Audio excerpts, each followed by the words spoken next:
My name is Dennis Levin. I'm retired in downtown Kinston, North Carolina. Welcome to our Wesley Bible class. Today we are 12. We're going to go through chapter 19.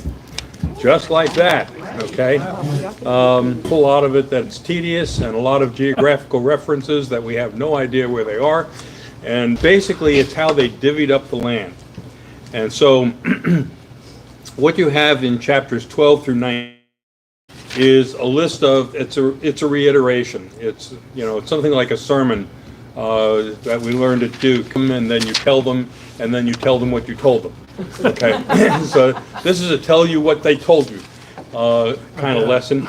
All the kings that have been conquered, all the territories that have been conquered, how they were divided in the way that they were divvied up, some contention about it, and just see where we're going with this. In chapter 12, it starts out with the kings that were conquered by Moses, which, if you haven't been following the Pentateuch, he conquered most of the stuff on the east side of the Jordan. Let's just put it that way. All the kings from down around the Red Sea, or the Dead Sea rather, to the east side of the Jordan, that's Moses' territory. Moses took that. And then they go to the kings who were conquered by Joshua. And there is a Jericho, the king of Ai, which is next to Bethel, the king of Jerusalem, the king of Hebron, the list of kings. Why do we have this? Well, we have this because what is David doing? The thing that makes David, there are several things that make David kind of the archetypal spectacular king. One of them is that he seems to, despite all of his flaws, if you want to call them that, predations, criminal activity, David seems to still be talking to God, and God still seems to be talking to David. So if you want to know about the grace of God and the possibility that you might get into heaven, just consider that God was still in conversation with David of all people. Okay, so we've all got a shot. But anyway, what David is doing is he's defining the boundaries of his kingdom. So the first thing is that David seems to be in conversation with God all the time. Another thing, and God is in conversation with David when he doesn't want to be in conversation with God. Okay. The other thing is that David was the first king to really define Israel. Okay. So when people talk about their longing for the restoration of David on the throne, you hear a lot of that in the Bible. Okay, we want to go back to the time of David. Well, the time of David was when the northern kingdom and the southern kingdom were one kingdom. So it's a unification.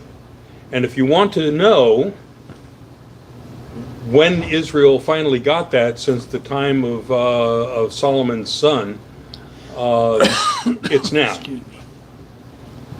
This is the first time since ancient history that northern Israel and southern Israel are one country. Okay, now it doesn't encompass all of the territory by far that's listed here in these chapters.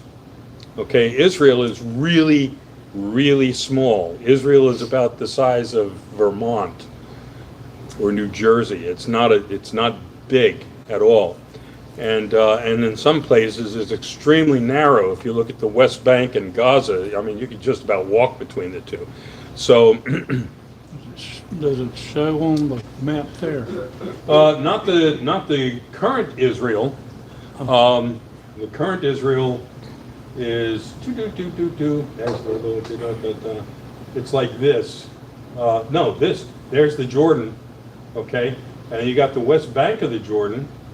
Okay, and then you've got Gaza down here, okay, and Israel goes down here to Eilat, up to about here. It's not far.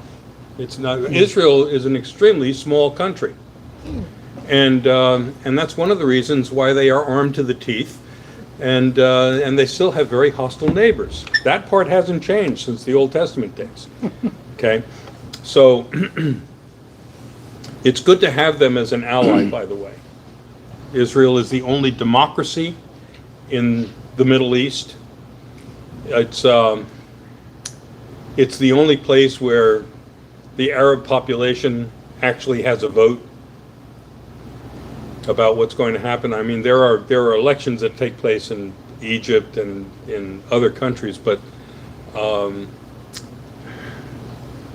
the outcome is generally well determined in advance. Okay, in Israel they have actual democratic elections. That includes the Arab population of Israel. And one of the reasons why Israel has not assumed sovereignty over Gaza and places like the West Bank is that it would increase the population of Arabs so much in Israel that they might outvote the Jewish population. So, I mean, we're talking about a real small country. But anyway, what's happening here is that they are divvying up the territories that they have conquered so far. Now, there are parts of Canaan that were still not conquered. God says to Joshua in chapter 13, Joshua is old and advanced in years, and the Lord said to him, you are old and advanced in years. How about that? God read that first sentence. Okay, and very much of the land still remains to be possessed. So Joshua did not conquer all of Canaan. All the regions of the Philistines and all those of the Jeshurites from Shihor, which is near Egypt, northward to the boundary of Ekron, is reckoned as Canaanite. There are 5 rulers of the Philistines, those of Gaza, Ashdod, Ashkelon, Gath, where Goliath came from, and Ekron. Of those, the Aviim in the south, all the land of the Canaanites, the Mirah that belongs to Sidonians, to Aphek, to the boundary of the Amorites. Okay, so, you know, a lot of places that they haven't conquered yet, and a lot of people that they haven't conquered yet. The main adversary that you see during the Saul-David wars are mostly the Philistines. Okay. Now, I've been doing a lot of looking on YouTube, and last night, of all things, I came across a historian who was talking about the late Bronze Age in the Middle East. And he was really interesting, because what he was saying is that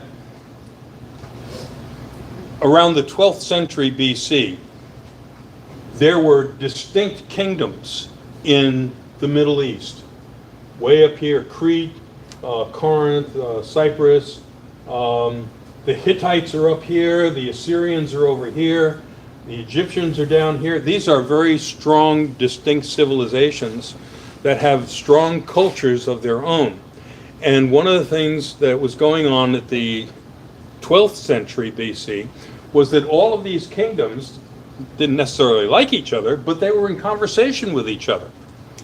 And there was a tremendous amount of communication. When we talk about Egypt, we think about, well, there's Egypt, and then there's the Hittites, and then there's the Assyrians. They were all trading with each other. And the main thing, like today, the main thing that's being traded all over the world is oil. Okay? Back then, the main thing that was being traded was copper and tin. So if you do copper and tin together, 90% copper, 10% tin, what do you get? Iron. Bronze. You get bronze. Okay? Now, you can also make bronze with copper and arsenic, but if you want them to keep on making bronze, you'd rather use tin. The tin actually came from Afghanistan, way out here.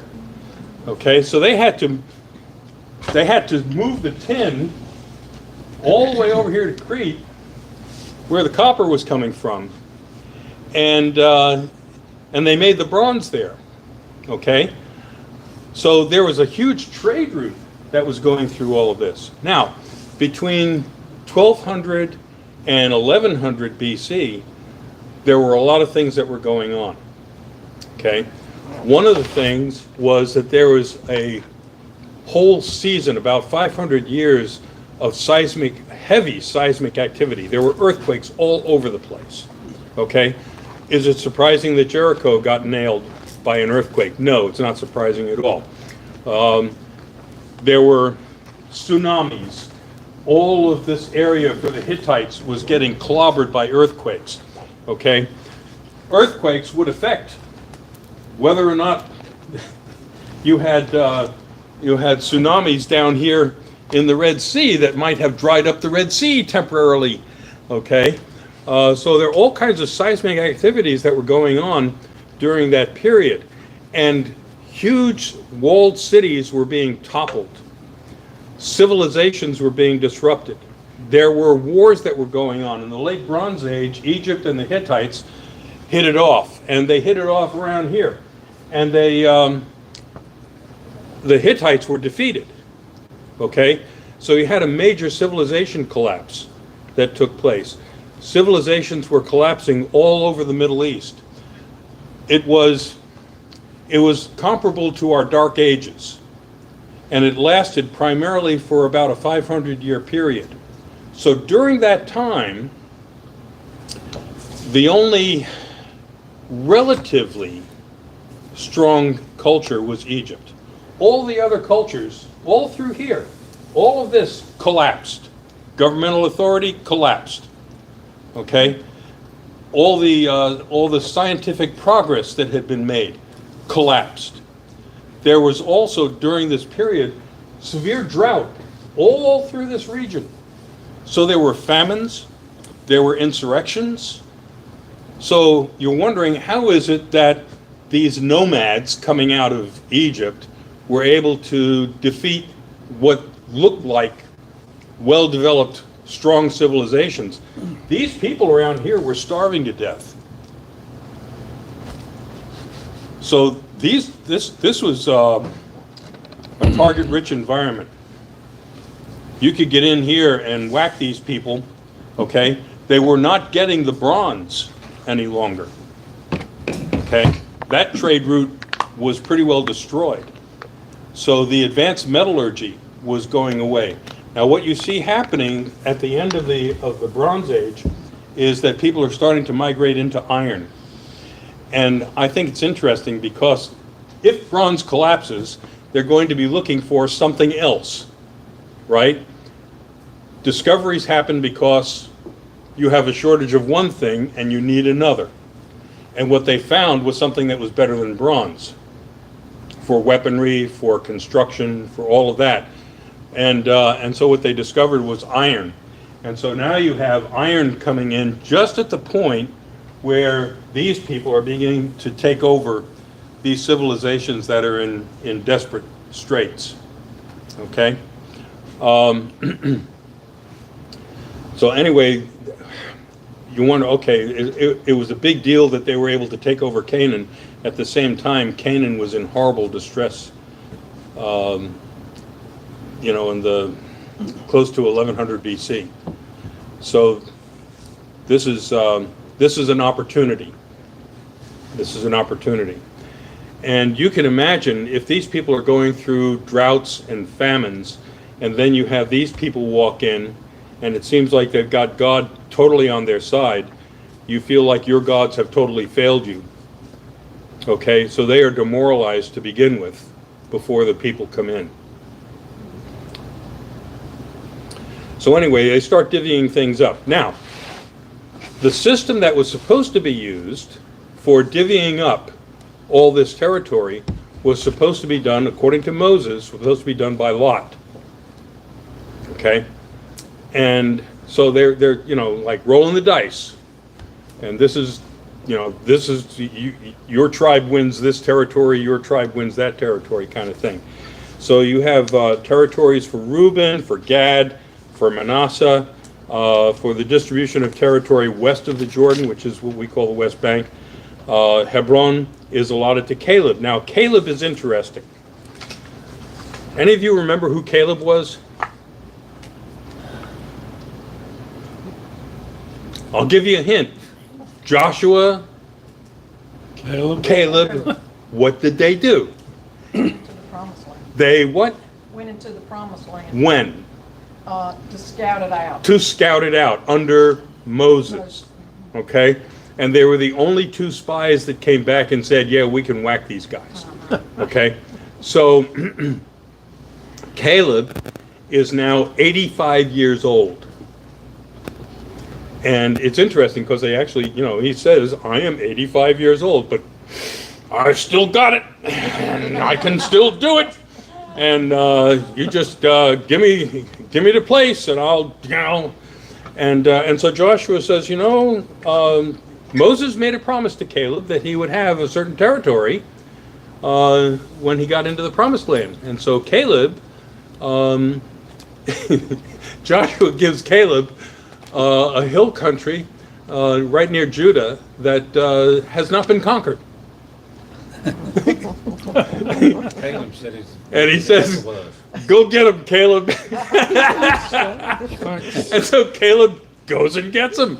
So now Caleb is taking over this territory, the hill country near Judah, and so he's got that area. Then we go to, let's see where we're going next. Okay, the territory of Judah, which is large.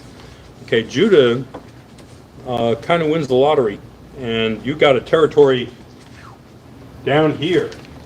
This is Judah all the way to the sea, to the Dead Sea. So Judah is big deal. Okay, it includes the territory of Jerusalem. So Judah gets a lot. What was the time span of this particular? Was it 1000 BC or? This is 8th century. Extended the Assyrian domination in the latter part of the 8th century, so this is before that. Okay. Oh, there's something else that's taking place between 1200 and 1100. Okay. And that is that there are incursions taking place by people of the sea. So Corinth, up here, Sicily, Sardinia, all of these areas up here, these island nations, and the areas around Greece, these island areas around Greece, these people have the highest technology going on. Okay, they got the best metallurgy in the world. And they start their own invasions, and they invade all of this territory and even attack Egypt twice. Why? Because they can. Okay. Okay? And so what they are doing, you have from the people of the sea, you have a pre-destruction going on all through here. But you don't see, it wasn't referenced, you don't see them necessarily establishing systems of government or occupation. These are primarily, they're like Vikings, they go in and raid. Okay? But the Vikings weren't terribly interested they were interested in establishing colonies in Britain and other places that they invaded, but they weren't necessarily big on government. They were more about theft. And that's what's going on with these people. So these people are also tearing up all the civilizations in that region. So you have a lot of pre-destruction going on before Israel ever gets in here. And this strip along the coast is settled by the people of the sea, and they are the Philistines. Okay? The Philistine god is called Dagon, and he's a merman. Something fishy about that god. But, these are people who are tied to all of these people up here. And their technology is really good. And that's one of the reasons why they haven't been able to beat the Philistines during this period. Okay, you're going to have wars continuing under the kings. And I mean, you got the whole period of the judges. You remember Samson and the Philistines. Okay, Philistines are probably pretty dominant during the period of the judges. And David and Saul are still fighting them. Okay, David is the one who ultimately prevails over the Philistines and makes the territory open. But you will find that the people of Israel, while they get the territory eventually up to the Mediterranean. Okay, the people of Israel are not seafarers. They're not interested in the ocean at all. Okay, so then you got Judah. Then Caleb gets his portion. And let's see, then you got a list of all the towns in Judah. So you got a whole list of towns in Judah. Okay, and what's going on is that simply this is that David is marking the territory of Israel. Okay, then you got the territory of Ephraim and the half tribe of Manasseh. They're mentioned a lot, but they basically, half tribe of Manasseh is on the east bank of the Jordan, and then you got another part of Manasseh that's on the west bank of the Jordan.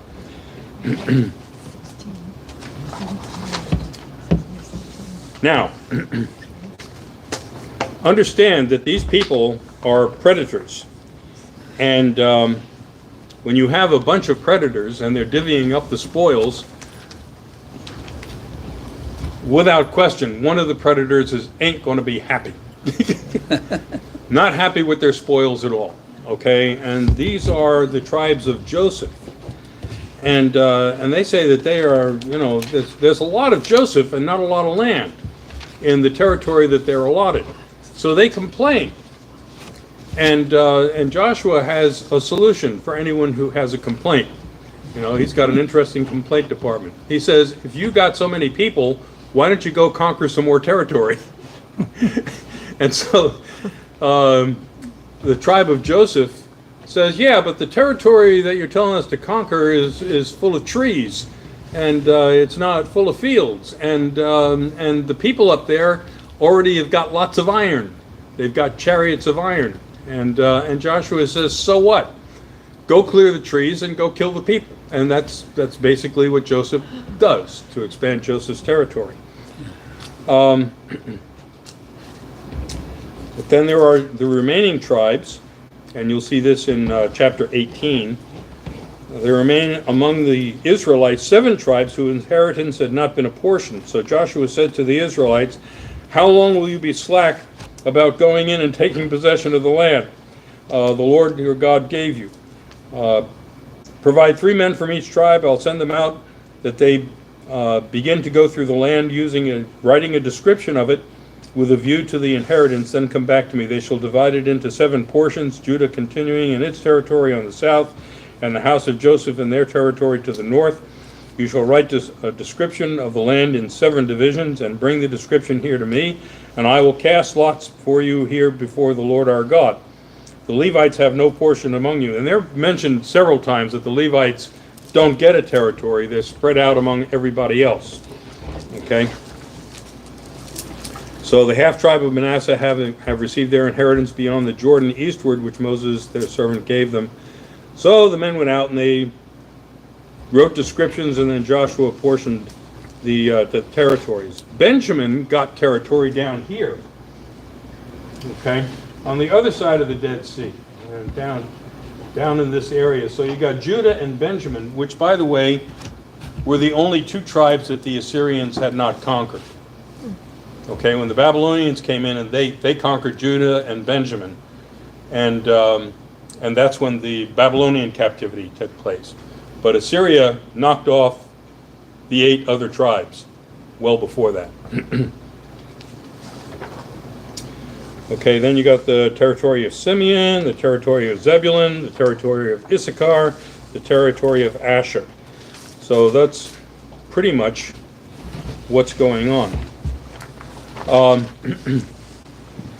So what you have in Joshua, the reason why I think David commissioned Joshua was because David had to define the boundaries of his kingdom, and also the rationale for how he got it. So it was not considered to be, like we talk about, well, it wasn't really fair what we did to the Indians or to the Mexicans, and back then it was totally fair. There's no problem. Okay, if you can beat them, you got it. And so that's what they did. And that's what David is making a claim to. So David has united the northern kingdom and the southern kingdom.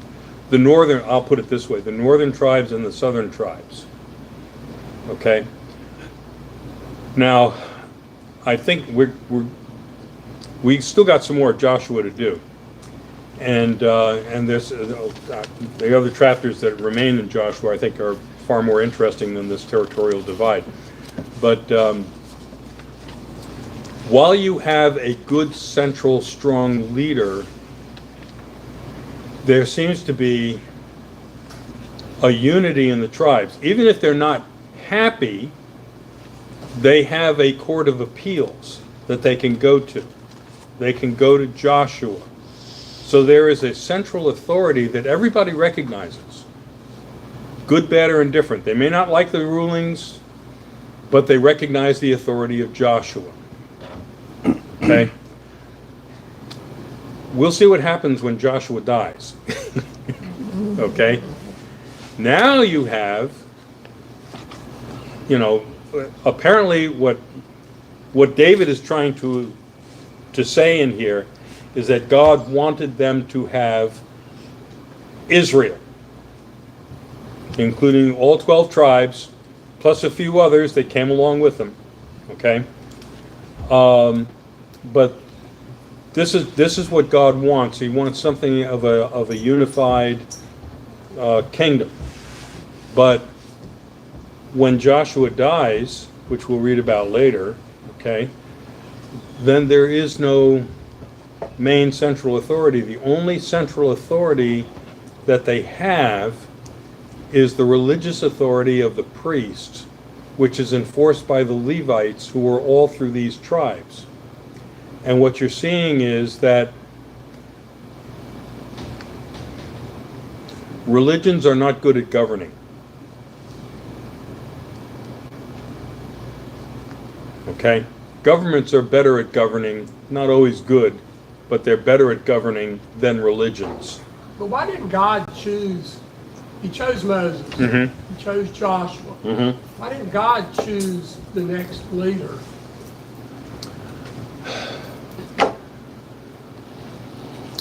Well, that's a really good question. What they were pushing for was, yes, somebody that God would choose to be the leader, but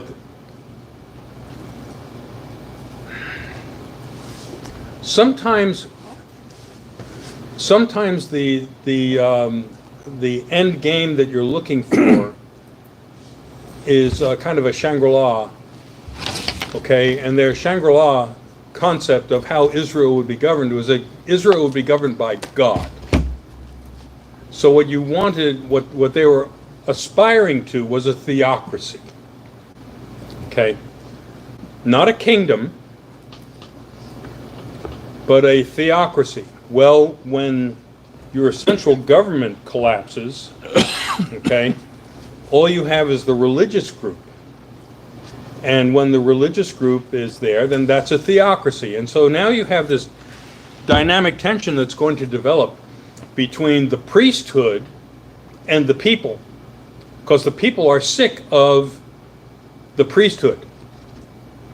So you have Samuel, who is the last big priest, okay, really going against the will of the people who want a king. But this is at the end of the chaos of the time of the judges. Everything has gone to hell in a handbasket, basically. There's chaos. The tribes are fighting with each other. There's no mediating ground between the tribes. Each one is like a nation unto itself. So what you end up with is a conglomeration of warlords. And what do warlords do? They fight. And this is the time of the judges, when everybody pretty much did whatever they wanted to. And the only authority that's still out there of any sort, and it's weak, is the authority of the priesthood.